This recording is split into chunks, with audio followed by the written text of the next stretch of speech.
അങ്ങനെ ബിഗ് ബോസിലെ ആദ്യത്തെ എവിക്ഷൻ നടന്നിരിക്കുകയാണ്. രതീഷ് ഏട്ടൻ പുറത്തുപോയി.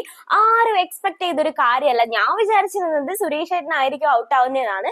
പക്ഷെ ഈ ഒരു എവിക്ഷനിൽ നിന്ന് നമുക്ക് മനസ്സിലാവുന്ന കാര്യം എന്ന് വെച്ചാല് മാറി വരുന്ന പ്രേക്ഷകരുടെ ആ ഒരു മെന്റാലിറ്റിയാണ് എനിക്ക് തോന്നുന്നു. ലൈക് ടോക്സിക് ആയിട്ടുള്ള ആൾക്കാരെ കഴിഞ്ഞ എപ്പിസോഡുകളിൽ ഇതുപോലെ തന്നെ നമ്മുടെ റോക്കി പറഞ്ഞൊരു ഡയലോഗ് ഉണ്ട്. അതാണ് എനിക്ക് ഇപ്പൊ ഓർമ്മ വരുന്നത്. കാരണം എന്ന് വെച്ച് കഴിഞ്ഞാൽ ഈ ബിഗ് ബോസ് പോലൊരു റിയാലിറ്റി ഷോ എന്ന് പറയുന്നത് സമൂഹം മുഴുവൻ അല്ലെങ്കിൽ ഒരുപാട് പേര് കുട്ടികളൊക്കെ കാണുന്ന ഒരു ഷോയാണ്. അപ്പൊ അങ്ങനത്തെ ഒരു ഷോയില് മാന്യമായിട്ടുള്ള ഭാഷ ഉപയോഗിക്കുക, മാന്യമായ രീതിയിൽ കളിക്കാൻ. കാര്യം അവര് ഇത് കണ്ട് പഠിക്കാനാണ് പോകുന്നത്.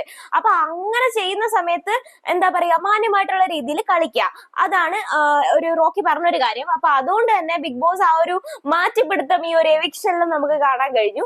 കഴിഞ്ഞ സീസണിലൊക്കെ നമ്മൾ കണ്ടത് ഏറ്റവും കൂടുതൽ അലറി വിളിക്കുന്ന അല്ലെങ്കിൽ ഏറ്റവും കൂടുതൽ വഴക്കുകൾ ഉണ്ടാക്കുന്ന ഒരാളായിരിക്കും ഒരു രാജാവായി മാറുന്നത്. പക്ഷെ ഇപ്രാവശ്യം ബിഗ് ബോസ് എന്തോ റീസൺ, മേ ബി പല റീസൺസ് കേട്ടു. ഇതുപോലെ ഭരണഘടനാ വിരുദ്ധമായ കാര്യങ്ങൾ പറഞ്ഞത് കൊണ്ടാണ് രതീഷ് ഏട്ടനെ ഔട്ട് ആക്കിയതെന്നും കേട്ടു. പക്ഷെ എന്ത് തന്നെ ആയാലും ഒരു ഉചിതമായ തീരുമാനം തന്നെയായിരുന്നു ഇത്. ഇനി അടുത്തത് സൂക്ഷിക്കേണ്ടത് എന്റെ അഭിപ്രായത്തിൽ ജിൻഡോ ചേട്ടനാണ്. പുള്ളിക്കാരനും ഇതുപോലെ പോയി കഴിഞ്ഞാൽ നല്ല പണി കിട്ടും. അപ്പൊ ഇന്നത്തെ ഒരു ലാലേട്ടൻ വരുന്ന ഒരു എപ്പിസോഡ് എന്ന് പറഞ്ഞാൽ ഭയങ്കര എക്സൈറ്റിംഗും ഫണ്ണി ആയിട്ടുള്ള ഒരു എപ്പിസോഡ് തന്നെയായിരുന്നു ഇന്ന്. എല്ലാവരും എന്താ പറയാ, ഈ ഒരു രതീഷ് ഏട്ടൻ ഔട്ട് ആവുമോ എന്നുള്ള ഒരു ടെൻഷനില് ലൈക്ക് ഒരു 99% ഓഫ് ആൾക്കാരും ഈ ഒരു എപ്പിസോഡ് കംപ്ലീറ്റ്ലി കണ്ടിട്ടുണ്ടാവും. അപ്പൊ എനിക്ക് തോന്നിയ കാര്യം എന്ന് വെച്ച് കഴിഞ്ഞാല് ലാലേട്ടൻ വന്നു, എല്ലാവരോടും അഭിപ്രായം ചോദിച്ചു. അതായത് എങ്ങനെയായിരുന്നു നിങ്ങൾ എവിക്ഷൻ എങ്ങനെയാണ് കാണുന്നത് എന്നൊക്കെ അഭിപ്രായം ചോദിച്ചു. അതുപോലെ തന്നെ ഹൗസിലുള്ള നിങ്ങളുടെ കാര്യങ്ങളും ഒക്കെ അവരോട് ചോദിച്ചു. അതേസമയം ഇങ്ങനെ നിഷാനയോട് ചോദിക്കുന്ന സമയത്ത് ഈ കളിയെ കുറിച്ച് നിങ്ങൾ എന്താണ് മനസ്സിലാക്കിയിരിക്കുന്നത് എന്ന് നിഷാനയോട് ചോദിച്ച സമയത്ത് പുള്ളിക്കാരി പറഞ്ഞത്, ഞാൻ ഇങ്ങനൊരു ഗെയിം ആണെന്നല്ല ലാലേട്ട വിചാരിച്ചത്.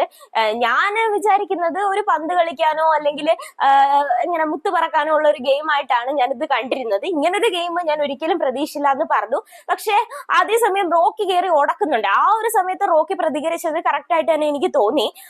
കാരണം എന്ന് വെച്ച് കഴിഞ്ഞാല് നിഷാന ഇത്ര ഒരു കോമണർ ആയിട്ട് ഒരുപാട് ലക്ഷക്കണക്കിന് മലയാളികളിൽ നിന്ന് സെലക്ട് ചെയ്യപ്പെട്ട ഒരാളാണെന്ന് പറഞ്ഞിട്ടുണ്ട്. അപ്പൊ ആ ലക്ഷക്കണക്കിന് മലയാളികളിൽ നിന്ന് സെലക്ട് ചെയ്തപ്പെട്ട ഒരു വ്യക്തിക്ക് എന്താണ് ബിഗ് ബോസ് എന്ന് അറിഞ്ഞൂടാ എന്ന് പറഞ്ഞത്, അല്ലെങ്കിൽ ഞാനിവിടെ എന്താ പറയാ കല്ല് പറക്കാൻ വന്നതാണെന്നൊക്കെ പറയുന്നത് ഭയങ്കര വിരോധാഭാസമായിട്ട് എനിക്ക് തോന്നി. അതുപോലെ തന്നെ എന്താ പറയാ റിയാസ് സലീമിനെയൊക്കെ പോലുള്ള നല്ല പ്ലേയേഴ്സ് ബിഗ് ബോസിൽ വന്ന ചരിത്രമുണ്ട്. അതുകൊണ്ട് തന്നെ എന്താ പറയാ നമ്മൾ ജനങ്ങളിലേക്ക് ഒരു നല്ല കാര്യം അല്ലെങ്കിൽ ഒരു നല്ല പാഠം എത്തിക്കുക എന്നത് തന്നെയാണല്ലോ ബിഗ് ബോസിനെ കൊണ്ടുള്ള ഒരു ലക്ഷ്യം എന്ന് പറയുന്നത്. അപ്പൊ ഒന്നും അറിഞ്ഞൂടാ എന്ന് പറഞ്ഞത് ഒരു ശരിയായ കാര്യമാണെന്ന് തോന്നിയിട്ടില്ല.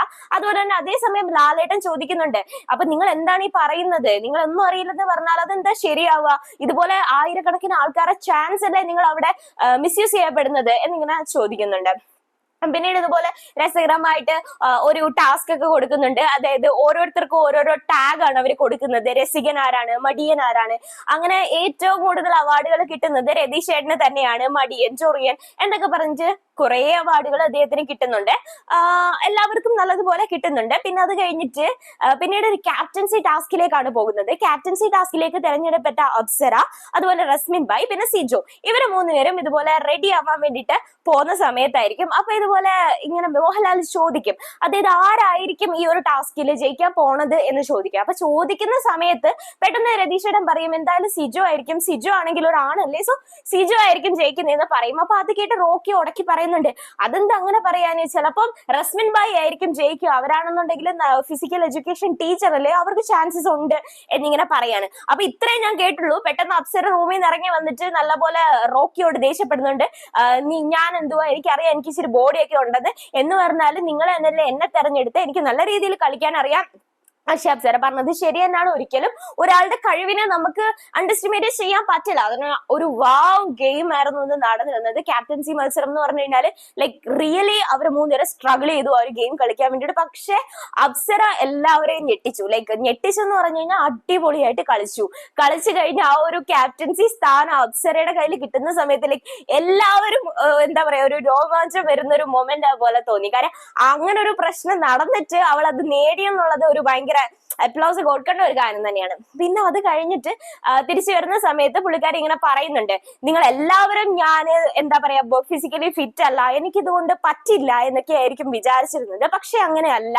ഞാൻ ഇതുപോലെ സ്കൂളിലൊക്കെ പഠിക്കുന്ന സമയത്ത് NCC-ലൊക്കെ ഉണ്ടായിരുന്നു.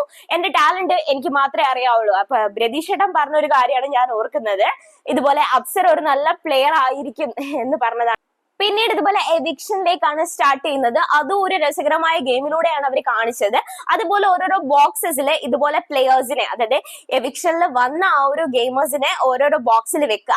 അങ്ങനെ അവരുടേതായ ഒരു ഡയലോഗ് പ്ലേ ചെയ്യും. പ്ലേ ചെയ്യുന്ന സമയത്ത് അവര് ഫ്രണ്ടിലുള്ള നെക്സ്റ്റ് ബോക്സിലേക്ക് വന്ന് നിൽക്കണം. അങ്ങനെ ഏറ്റവും ഫ്രണ്ടിലത്തെ ബോക്സിൽ ചെന്ന് നിൽക്കുന്ന ആളായിരിക്കും എവിക്റ്റ് ആകാൻ പോകുന്നത്. അങ്ങനെ ആ ഒരു ഓരോരുത്തരുടെയും ജിൻഡോ ആയിരിക്കും. അപ്പൊ കുറെ പ്രാവശ്യം ജിൻഡോയുടെ ഡയലോഗ് കേട്ടപ്പോ ഞാൻ വിചാരിച്ചു അന്ന് ജിൻഡോ ആണോ പോണേ, അങ്ങനെയൊക്കെ വിചാരിച്ചിരുന്നു. അങ്ങനെ എവിക്ഷൻ കുറെ കഴിഞ്ഞിട്ട് സമയത്ത് ഏറ്റവും ഫ്രണ്ടില് രതീഷേട്ടനാണ് വന്നിരിക്കുന്നത്. അപ്പൊ അദ്ദേഹത്തിന്റെ അടുത്ത് മോഹൻലാലേട്ടൻ പറയുന്നുണ്ട് ഇറങ്ങി വന്നോളാൻ പറയുന്നുണ്ട്. അങ്ങനെ അപ്പൊ ആ സമയത്ത് പുള്ളിക്കാരൻ അദ്ദേഹത്തിന്റെ പാട്ടൊക്കെ പാടി, കാവേരിത്തുമ്പിലെ ആ പാട്ടൊക്കെ പാടിയിട്ട് എൻജോയ് ചെയ്തിട്ടാണ് ആ ഒരു ഹൗസിൽ നിന്ന് ഇറങ്ങുന്നത്. പുള്ളിക്കാരൻ പോലും ഇങ്ങനൊരു എവിക്ഷൻ ഒരിക്കലും എക്സ്പെക്ട് ചെയ്തിട്ടുണ്ടാവില്ല. കാര്യം പുള്ളിക്കാരൻ എന്താ പറയാ, ഞാൻ നല്ല ഗെയിമർ ആണ്, ഞാൻ എല്ലാവരെയും ഗെയിം കളിപ്പിക്കുന്നുണ്ട് എന്നൊക്കെയാ വിചാരിച്ചേ. പക്ഷെ ആ ഒരു പ്രഡിക്ഷൻ എന്ന് പറയുന്നത് തെറ്റി. ലൈക് പലർക്കും ഇതൊരു ഇഷ്ടപ്പെടുന്നില്ല. ആൾക്കാരുടെ തോട്ട്സ് എന്ന് പറഞ്ഞു കഴിഞ്ഞാല് ബിഗ് ബോസിന്റെ ടാഗ് ലൈൻ ഒന്ന് മാറ്റി പിടിച്ചാലോ എന്ന് പറയുന്നത് പോലെ നമ്മളെ മലയാളികളുടെ എന്നല്ല എല്ലാവരുടെയും ആ ഒരു തോട്ട്സ് ഇങ്ങനെ മാറിക്കൊണ്ടേ ഇരിക്കുകയാണ്. ലൈക്ക് ഒരു 3 വർഷം മുന്നേ ഉള്ള നമ്മുടെ തോട്ട്സ് അല്ല ഇപ്പോഴത്തെ നമ്മുടെ തോട്ട്സ്. അപ്പൊ തോട്ട്സ് മാറിക്കൊണ്ടിരിക്കുന്നതിനനുസരിച്ച് എന്താ പറയാ, ആ ഒരു ഗെയിമിന്റെ സ്ട്രാറ്റജി അവർ മാറ്റിയേക്കുവാണ്. അങ്ങനെ രതീഷേട്ടൻ പുറത്തു പോകുന്നുണ്ട്. ഇങ്ങനെ ലാലേട്ടൻ പറയുന്നുണ്ട്, നിങ്ങൾക്ക് ഒരു അവസരം കൂടെ തന്നാൽ നിങ്ങൾ യൂസ് ചെയ്യുമോ എന്നൊക്കെ ഇങ്ങനെ ചോദിക്കുന്നുണ്ട്. ചിലപ്പോൾ ഒരു വൈൽഡ് കാലണ്ടറി വഴി അദ്ദേഹത്തിന്റെ തെറ്റുകളെല്ലാം മനസ്സിലാക്കി നല്ല രീതിയിൽ കളിക്കാൻ വേണ്ടിയിട്ട് അദ്ദേഹം തിരിച്ചു വരും എന്ന് എനിക്ക് തോന്നുന്നുണ്ട്. അറിയത്തില്ല. പക്ഷെ വന്നാലും നല്ല രീതിയിലുള്ള ഗെയിം കളിച്ചാൽ മാത്രമേ ബിഗ് ബോസ് ഹൗസിൽ നിൽക്കാൻ പറ്റത്തുള്ളൂ. അപ്പം എല്ലാവരും ഹൗസ് മെമ്പേഴ്സ് എല്ലാവരും ഞെട്ടുന്നുണ്ട് ഈ ഒരു ഇൻസിഡന്റ് കണ്ടിട്ട്. അതായത് രതീഷേട്ടനായിരിക്കും വിന്നർ എന്നായിരുന്നല്ലോ, അല്ലെങ്കിൽ രതീഷേട്ടനാണ് ഏറ്റവും സ്ട്രോങ് ആയിട്ടുള്ള കണ്ടസ്റ്റന്റ് ആണെന്നാണ് കുറച്ചെങ്കിലും ആൾക്കാര് വിചാരിച്ചു വെച്ചിരുന്നത്. പിന്നീട് ഇതുപോലെ അവസാനം കാണിക്കുന്നത് ഇതുപോലെ നിഷാന കരയുന്നതാണ്. കാര്യം ഞാനാണെന്നുണ്ടെങ്കിലും മറ്റൊരാളുടെ എന്താ പറയാ അവസരം നഷ്ടപ്പെടുത്തിയില്ലേ, ഒരു പക്ഷേ ഇതുപോലെ നോമിനേഷനിൽ വന്നിരുന്നെങ്കിൽ ഞാനായിരിക്കില്ലേ ഔട്ട് ആവുന്നത് എന്നൊക്കെ പറഞ്ഞിട്ട് പുള്ളിക്കാരി ഇമോഷണൽ ആവുന്നുണ്ട്. അങ്ങനെ ലാലേട്ടൻ ബൈ ബൈ പറഞ്ഞു പോയി. വീണ്ടും ലൈവ് റീസ്റ്റാർട്ട് ചെയ്തിരിക്കുകയാണ്. ഇന്ന് മുഴുവൻ ലൈവ് ഉണ്ടായിരുന്നില്ല. അപ്പൊ ലൈവ് വീണ്ടും റീസ്റ്റാർട്ട് ചെയ്തിരിക്കുകയാണ്. അപ്പം വെയിറ്റ് ചെയ്തിരുന്ന ആൾക്കാർക്കെല്ലാം പോയിട്ട് ലൈവ് കാണാം. അപ്പൊ ഇന്നത്തെ എപ്പിസോഡിന്റെ റിവ്യൂ ഇത്രയേ ഉള്ളൂ. നിങ്ങൾക്ക് ഇന്നത്തെ എപ്പിസോഡിന്റെ റിവ്യൂ ഇഷ്ടമായെങ്കിൽ എന്റെ ചാനൽ സബ്സ്ക്രൈബ് ചെയ്ത് സപ്പോർട്ട് ചെയ്യുക. Thank you.